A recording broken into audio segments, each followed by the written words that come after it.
পড়লে কেমন হতো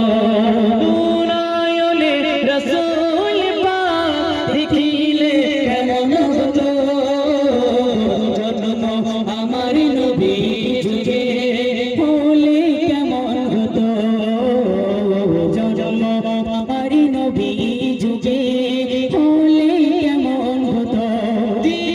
কত আলোচনায় থাকতাম আমি গত সামনে রাসূল পাক হতো পিছে সাহাবা আবু বকর ওমর ওসমান আলী সঙ্গী কেমন হতো আবু বকর ওমর ওসমান আলী সঙ্গী কেমন হতো নূরায়নে রাসূল পাক দেখিলে কেমন হতো